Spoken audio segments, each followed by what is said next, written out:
शिष्टमंडळ आलं होतं. त्या शिष्टमंडळाबरोबर आमची साधक बाधक अतिशय सकारात्मक चर्चा झाली. आपले जे वैयक्तिक प्रॉब्लेम आहे म्हणजे सगळ्या सिस्टमच्या अनुषंगाने त्या सगळ्या प्रॉब्लेम्स, अडचणी आणि काय करता येऊ शकेल, काय पद्धतीने असेल याच्यावरती अतिशय सविस्तर, सखोल आणि विचारपूर्वक आणि फार मस्त चर्चा झालेली आहे. या चर्चेच्या अनुषंगाने काही ज्या बाबी होत्या त्या बाबीच्या अनुषंगाने चर्चा करताना आम्ही काही मार्गदर्शन सांगितलं की कसं असावं, काय असावं, समोरच्यांचं मार्गदर्शन घेतलं. तर ती एक बाब सगळ्यात महत्वाची आहे. आणि आजच्या या आपल्या जे काही आपण निवेदन दिलं त्या निवेदनाच्या अनुषंगाने अगदी संपूर्ण चर्चा झाली. त्याच्यानंतर यामध्ये चर्चा करताना शिष्टमंडळाने खरेदी विक्री संघाच्या अनुषंगाने ट्रेड सर्टिफिकेटच्या अनुषंगाने मुद्दा उपस्थित केलेला आहे. या मुद्द्याच्या अनुषंगाने आम्ही आमच्या वरिष्ठ कार्यालयाला लिहू. त्याचप्रमाणे आम्ही त्याच्यात काय अडचणी आहे किंवा काय करता येईल किंवा अजून कशा पद्धतीने सांगायला पाहिजे याही गोष्टी शिष्टमंडळात उपस्थित असलेले वाघ साहेब असतील किंवा सगळी आरिफ खान साहेब हे सगळ्यांबरोबर अतिशय सकारात्मक चर्चा झालेली आहे. त्याच्यामध्ये कार्यालयाच्या स्तरावरती त्यांनी काही आमच्याकडे ज्या अडचणी होत्या त्याच्याबद्दल मागणी केलेली आहे. तर त्या मागणीबद्दल आम्ही सकारात्मक आहोत आणि त्यातून कसा मार्ग काढता येईल, कशा पद्धतीने करता येईल तर ह्या पद्धतीने झालेलं आहे. आणि या संपूर्ण प्रोसेसमध्ये मी आपल्याला एकच सांगतो की आपल्या ज्या मागण्या आहे, आपलं जे निवेदन आहे ते वरिष्ठ कार्यालयाला पाठवायचं म्हणून पाठवून नसून तो अतिशय सकारात्मक रीतीने चर्चा विनिमय जो झाला आहे ते नमूद करून आम्ही पाठवण्यात आहोत. आणि परत एक सांगतो, बोले सिराज भाई, परत शिंदे साहब ने अगर 7 तारीख के पहले नहीं होता है तो उपोषण का अपन यहाँ पर बैठ सकते बरोबर नाही नहीं साहब बरोबर है साहब उन्होंने जो बोला उसका पीछे की क्या बात है वो नहीं है, वो अलग तरीके से जाएगा. ऐसी कुछ नहीं है. कोई भी बात हो या कोई भी काम हो, अगर हम खुद का है और हम खुद पॉजिटिव रहेंगे तो जरूर होता है. तो वो अपन जरूर करेंगे. हम आपके साथ है, हम आपके साथ में है. धन्यवाद. जय हिंद. आम्ही 4 ते 5 वेळेस इथं निवेदन दिले सर. त्या निवेदनाचा प्रत्येक वेळेस आमचे जे वरिष्ठ जे कार्यकारी आरटीओ ऑफिसर साहेब आहेत, काटोळे साहेब, त्यांनी प्रत्येक वेळेस म्हटले तुमचं काम लगेच 3-4 दिवसात तुमचं करून देऊ. सगळेच तुमचे अधिकारी लोक सुद्धा त्यावेळेस उपस्थित होते. मग होत का नाही साहेब? किती परेशानी आहे. सगळे कामं धंदे बंद झालेत. आज 100%चा धंदा 10%वर आलेला आहे. सगळे लोक उपाशी मारायला लागले. अगदी बरोबर आहे. या सगळ्या भावना माणूस हा कसा आहे की काही आशेवर काम करत असतो. त्यामुळे इथे आपण आशावादी राहू आणि याच्यातून मार्ग निघेल असं आपण दुसरं साहेब अजून एक साहेब, इथे आल्यानंतर आम्ही इकडे तिकडे गाड्या लावल्या तर त्या गाड्या बी इथं लागल्यानंतर उचलून येतात. त्या उचलून नेल्या की त्याचे पैसे 1000-2000 रुपये आम्हाला भुगण बसावं लागतं. आणि ती गाडी कुठं गेली हे काही लोकांना कधी माहित नसतं. म्हणजे तिथून जा, ते करा, हे करा. अरे काय काय खर्च करायचं ते. आता महागाई एवढी महाग झाली आहे आणि खर्च करायचं किती. आता ही आपली काही पत्रकार परिषद नाही. आज जी चर्चा झाली ती आपण इथे सांगायला आलेलो आहोत. प्रत्येकाने प्रश्न काढले तर इथे उपस्थित जी काही तुमची 100 लोक आहेत ते 100 लोकांचे प्रश्न होतील. तर मला वाटतं आता आपण जो सांगितलेला आहे त्या पद्धतीने मी आपल्याला कधी होणार पण साहेब आता एक मिनट सर, आपकी मीटिंग हुई, चर्चा हुई, आपने निवेदन दिया और सैकड़ों लोग आज भूखे मरने पे सर, आपकी तरफ से क्या आपने क्या बातचीत की, इसका क्या मैं बोली इसके बारे में साहेबांसोबत जी चर्चा झाली, बरोबर, सगळ्यात पहिले तर खूप आनंद झाला की साहेबांनी एकदम घरच्यासारखी चर्चा केली. प्रत्येक वेळेस होतं तसं नाही ना. याचे मागीच्या ज्यावेळेस आम्ही आलो, साहेब होते, मोठ्या साहेबांना भेटलो, परंतु ते काम झालं नव्हतं. आता यांनी सांगितलं की जेवढे काम आमच्या हातात आहे तेवढे आम्ही करतो. आश्वासन दिलंय, अजून काम झालेलं नाहीये, परंतु साहेबांनी सकारात्मक उत्तर दिलेलं, चांगलं उत्तर दिलं, आम्हाला चांगलं वाटलं. पण तुम्ही समाधानी आहात का? उत्तर समाधानी आहे. काम झालं तर समाधानी आहे. झालं काम तर समाधानी आहे. दुसरी गोष्ट अशी आहे की राष्ट्रीय अध्यक्ष भारतीय वाहन खरेदी विक्री संघटना आरिफ खान सर आहेत, जिल्ह्याचे अध्यक्ष सोनवणे सर आहेत, मी जिल्ह्याचे सचिव नईम शेख आहेत, कदीर मामू आहे, कार्यकारी अधिकारी, सर्व पदाधिकारी आहेत. इथं यायचं कारण आम्ही साहेबाला एवढं सांगितलं की साहेब हे लोक एवढे परेशान झाले. आणि मी तुम्हाला सांगतो की आता मला साहेबांनी मध्येच काम धरलं म्हणून समाजात मला बोलायचं नाही, परंतु आत्महत्या यानी फांसी लेना इस्लाम में हराम है, इसलिए हम मर रहे नहीं तो नौबत ऐसी आई कि फांसी लेने की बारी. साहेब मी फाशीला मराठवाडा नहीं अध्यक्ष पाडी. आहे. इसलिए मैं मैं मराठवाडा अध्यक्ष आहे तर मला मैं सगळ्या आपको- डीलरला मला एक प्रश्न विचारतात की मैं- कधी होणार आहे आमचं काम, कधी होणार आहे, इसलिए तुम्ही काय करणार? राष्ट्रीय अध्यक्ष साहब है, वाहन बाजार के हमारे माजी महापौर भाऊसाहेब वाघ साहब है, सबने मिलकर विनती की है और हम साहब की तरफ से आशा करते हैं कि हमारा काम बिल्कुल हो जाएगा।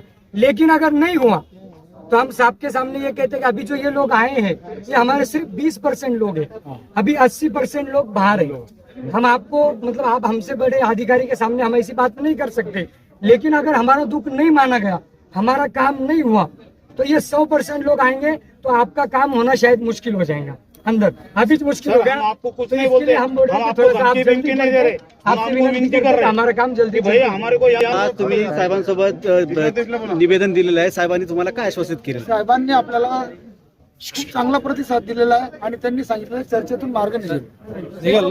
चर्चेतून म्हणजे काय होत आहे, ज्या काय आपल्या अडचणी आहेत, B4च्या अडचणी होतात, HPTOची जी फीस होती त्या संदर्भात साहेबांजवळ आपण जे सर्व मुद्दे मांडलेले आहेत आणि ते वर परिवहन आयुक्तांना त्याचे वरती ते सांगतील आणि त्यानुसार त्यांनी आपल्याला 5-7 दिवसात ते सगळे प्रॉब्लेम सॉल्व्ह करतील. जसं की आपला जो 2 वाजेपर्यंतचा जो टाइम होता B4चा तो 5 वाजेपर्यंत करावा असं मी साहेबांना विनंती केलेली आहे. दुसरी गोष्ट, एखादी पुण्याची गाडी किंवा जालन्याची गाडी तर टीओ होत असताना त्याचा OTP घेतल्यानंतर पुन्हा त्याला कन्फर्म करू नये की तुझी गाडी नावावर तू विकली का, नावावर करू का, हे सुद्धा त्यांनी मान्य केलंय. ते सुद्धा ते आपल्याला करून देणार. जर या सगळ्या चर्चा करणार आहेत वर साहेबांसोबत, आठवडे सर आल्यानंतर त्यांच्याशी चर्चा करतील आणि आपल्या ते अडचणी आहेत त्या दूर करतील. जर नाही झाल्या तर मात्र 7 तारखेनंतर मी इथं जिल्हा अध्यक्ष या नात्याने साखळी उपोषणाला बसणार आहे.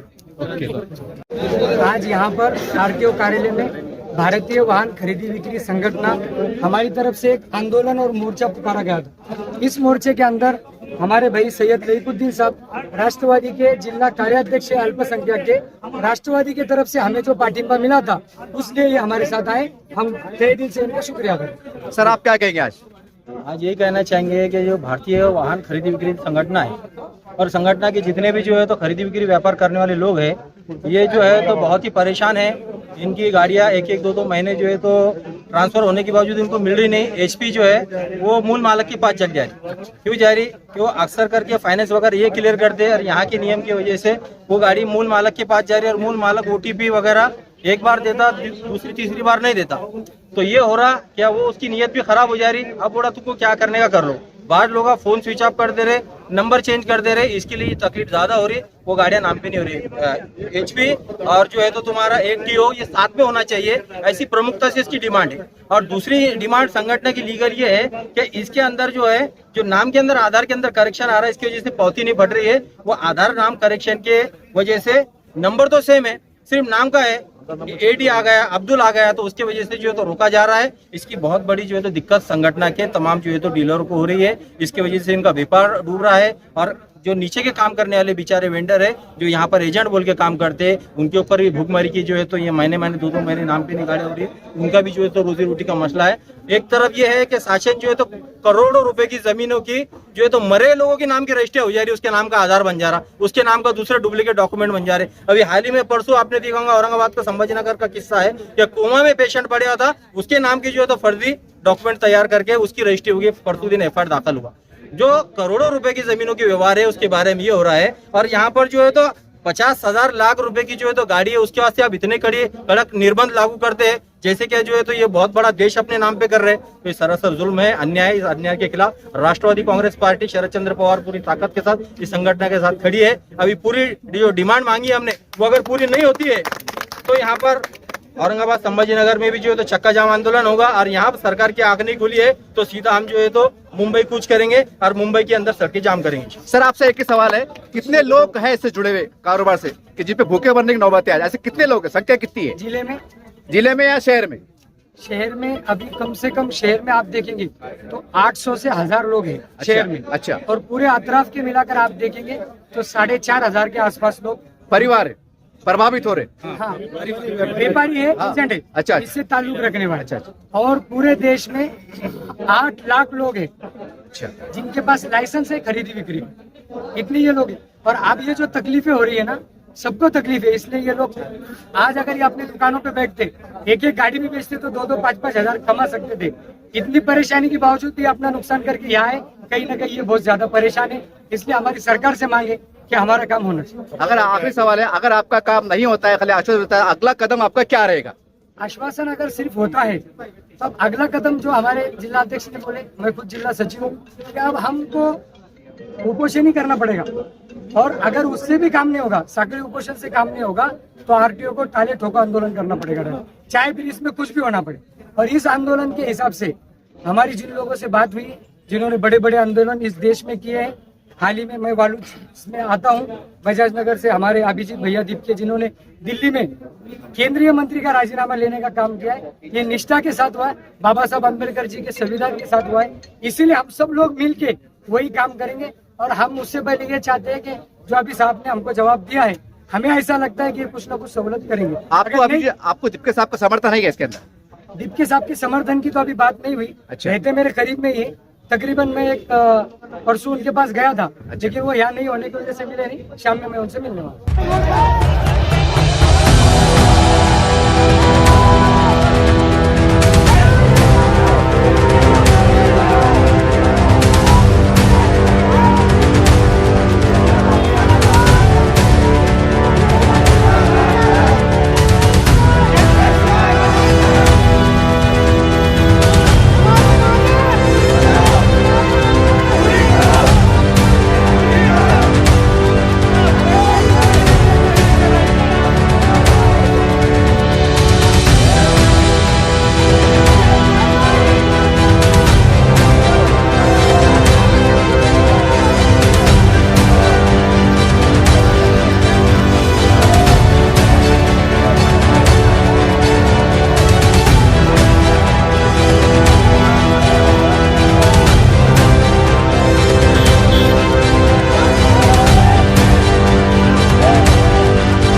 पटेल साहेब